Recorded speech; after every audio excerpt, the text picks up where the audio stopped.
Apakah Anda rindu diberkati Tuhan? Apakah Anda ingin menjadi berkat bagi sesama? Mari kita nikmati berkat Tuhan lewat kebenaran firman Tuhan dari seri Renungan Harian Pulang ke Rumah.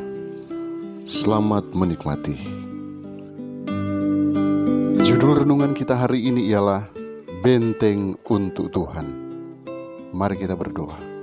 Bapa di sorga, hadirlah saat ini lewat kuasa Roh Kudus-Mu. Penuhi hati kami dengan sukacita, agar kami boleh memahami akan kebenaran firman yang siap kami terima dalam nama Yesus. Amin.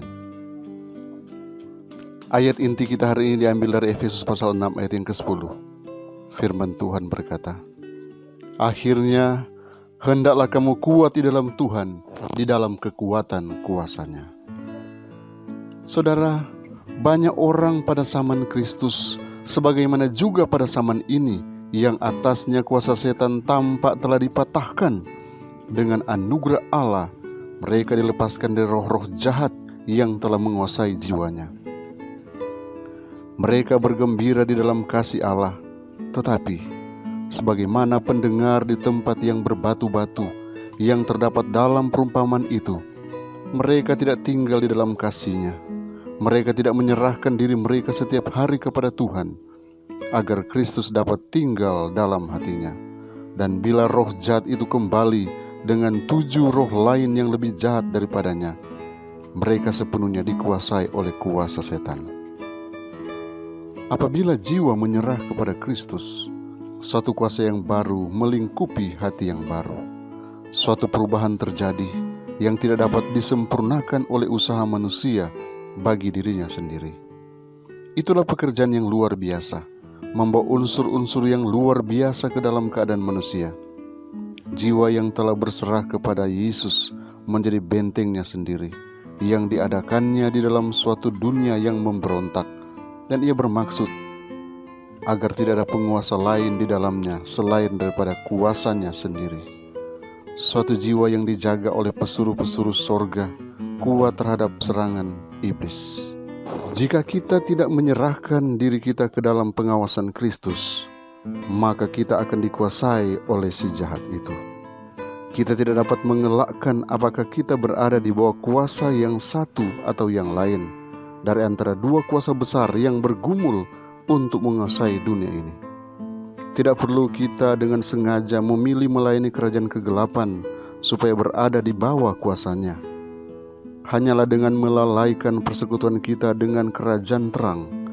Jika kita tidak bekerja sama dengan utusan-utusan sorga, iblis akan memiliki hati itu dan menjadikannya sebagai tempat tinggalnya yang tetap. Satu-satunya pertahanan kita melawan kejahatan ialah dengan hadirnya Kristus di dalam hati melalui iman di dalam kebenarannya. Kecuali kita dihubungkan dengan Allah, kita tidak dapat melawan akibat-akibat yang najis dari cinta diri, pemanjaan diri sendiri, dan godaan terhadap dosa. Kita dapat meninggalkan banyak tabiat yang buruk pada saat kita berpisah dengan setan, tetapi tanpa adanya hubungan yang hidup dengan Allah, melalui penyerahan diri kita sendiri kepadanya dari saat ke saat, maka kita akan dikalahkan. Tanpa adanya pengenalan secara pribadi dengan Kristus dan hubungan yang terus-menerus, maka kita berada di bawah naungan musuh itu dan akan melaksanakan perintahnya hingga akhir dunia ini.